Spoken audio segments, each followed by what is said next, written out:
Welcome to this explainer. Let's dive right in, because today we're not just talking about getting older, we're decoding the fascinating, lifelong journey of human development.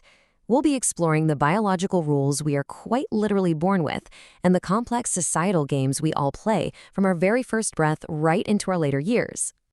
To kick things off, consider this brilliant observation from the legendary psychologist Jean Piaget. He noted that structures are far from being static and given from the start. And, this beautifully shatters the whole misconception that growing up is just about getting bigger or adding inches to your height. It's actually a profound, continuous process of integrating new structures and functions based on the experiences we have. Today, we're breaking this down into 4 sections. First, unpacking human development. Second, the blueprint of growth. Third, society's timetable. And finally, the challenge of research. All right, Section 1, Unpacking Human Development, and why it's about way more than just getting bigger. It's absolutely crucial to grasp that development is basically a two-way street. It involves 2 simultaneous yet antagonistic processes, evolution and involution. Evolution, or growth, entirely dominates our early years. But involution, which brings atrophy or decline, doesn't just suddenly happen at the very end of life. It actually begins concurrently and slowly takes over in our later years. We're in a constant state of replacing cells and shifting our capacities. Human growth isn't just some neat, straight line shooting upward on a graph. Rather, it's a dynamic series of repetitive waves. Sometimes we even regress slightly before making a huge leap forward. Just think of that classic physical awkwardness that suddenly hits during a teenage growth spurt. Ultimately, this whole wave-like journey, which often looks like a bell-shaped curve across our lifetime, is aimed at self-actualization, or essentially becoming the person we're meant to be. So, where does this whole journey to self-realization actually start? Literally at day 1. Those crucial early foundations heavily dictate whether an individual will successfully adapt their environment.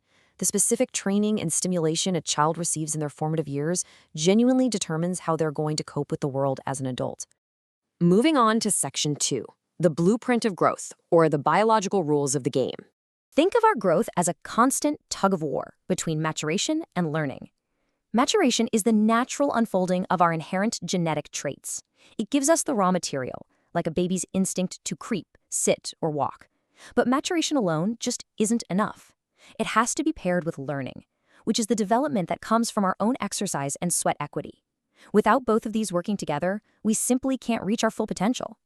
Now, development actually follows incredibly strict biological rules, specifically the Cephalocaudal and Proximodistal laws. This is just a fancy way of saying that physical and motor development spreads from head to foot and from the center of the body outward to our extremities.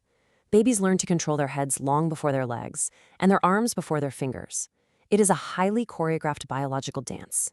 But hey, despite these strict physical laws, we're definitely not clones. As geneticist Theodosius Dobzhansky points out, we have to remember that individuality is a massive factor. In fact, our differences actually increase as we get older. Adults are vastly more complex and different from one another than children are, which makes our personalities entirely unique as we move through life. Because we're all so unique, every phase of development constantly bounces back and forth between equilibrium and disequilibrium. In periods of equilibrium, adapting to our environment is easy. Things just feel smooth. But inevitably, we hit periods of disequilibrium, where we really struggle to meet new demands, which leads to personal tension and difficult behavior. It's totally natural, just a rhythm of finding our footing, losing it for a bit, and then finding it again. Which brings us to Section 3, society's timetable, and that invisible clock we all feel ticking. This invisible clock is what psychologist Robert Havighurst famously called developmental tasks. These are basically the skills or behaviors society expects of us at specific life stages. And they're driven by 3 main things: our physical maturation, our own personal values, and an immense amount of cultural pressure. Master these tasks and you earn societal approval and personal happiness, but fail and you face social disapproval and a much harder time with tasks later on. Just look at how wildly these societal expectations shift as we age. In early childhood, the big task is just learning to talk or walk. But fast forward to early adulthood, and suddenly the pressure is on to select a mate, kickstart a career, and take on civic responsibilities. Eventually, in old age, the tasks pivot entirely again, focusing heavily on adjusting to reduced physical strength and navigating retirement. Here's the real kicker, though.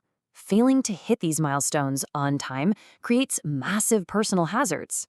If society has inappropriate expectations of us, or if we bypass a crucial stage entirely, we can experience intense feelings of inadequacy and peer rejection. And honestly, even when we do master a task, just the stress of transitioning to the next one can be overwhelming. Take the famous retirement crisis, for example, where someone suddenly loses their entire professional identity. But guys, the entire game is changing right before our eyes. As better medical care fundamentally shifts our lifespans, the heavy preponderance of young people in our society is vanishing. If you compare demographics from 1970 to what we project for the year 2030, the proportions of older and younger individuals are becoming remarkably equal. It's literally forcing society to entirely rethink old age. Because of this massive demographic shift, scientists are eagerly pivoting toward gerontology, which is the science of aging. The goal here isn't just about keeping people alive longer. It's about gathering hard data to disprove those outdated negative myths about the elderly. The real mission is figuring out how individuals can function successfully and happily, truly adding life to their years as our global population drastically ages. Let's head into our final section. Section 4, the challenge of research. Basically, the immense difficulty of studying ourselves. Now, you might be thinking, humans are everywhere. How hard can it be to study us? Well, researchers actually face a literal mountain of obstacles when they try to track people from birth all the way to death to understand these developmental rules. Psychologists essentially have to navigate 5 major hurdles. First, they struggle to find truly representative samples. Second, they have to establish genuine rapport so people don't just lie on questionnaires. Third, they have to figure out sound methodology across vastly different age groups. Fourth, they have to ensure the data is actually accurate. And finally, they have to carefully navigate complex ethical boundaries. Honestly, the methodology alone is an absolute nightmare. For instance, if you run a cross-sectional study comparing an older generation's frugality with a younger generation's spending habits, it might falsely look like the older folks have developed mental rigidity, but in reality, it's just a rapid shift in cultural values. The older generation was raised to save for a rainy day, while the younger one grew up keeping up with the Joneses. Longitudinal studies, which follow the exact same people over decades, fix this, but they naturally lose participants over time as people move away or pass on. Finding the right people is honestly half the battle, and securing a truly representative sample in old age is incredibly difficult. Historically, researchers relied heavily on institutionalized elderly subjects, simply because they were easy to access. But as you can guess, that creates a heavily biased, totally inaccurate picture of normal aging. People in institutions unquestionably do not represent the broader population of healthy, active older adults. Thankfully, there's been a massive shift in how this research actually gets done. We've moved away from an era of relatively unregulated observation to strictly prioritizing the rights and mandatory informed consent of everyone involved, from preschoolers all the way to the elderly. You just can't study people without their permission anymore. But while this is absolutely a necessary safeguard, it undeniably makes recruiting those accurate representative samples even tougher. As we wrap up this explainer, I want to leave you with a bit of a provocative thought. Look at your own life right now. What developmental tasks is society currently expecting of you? Are you feeling the pressure to be on time with your career, your relationships, or your lifestyle? Really ask yourself how heavily society's rulebook is influencing your own personal game. Thank you so much for joining me as we unpacked the amazing complexities of human development.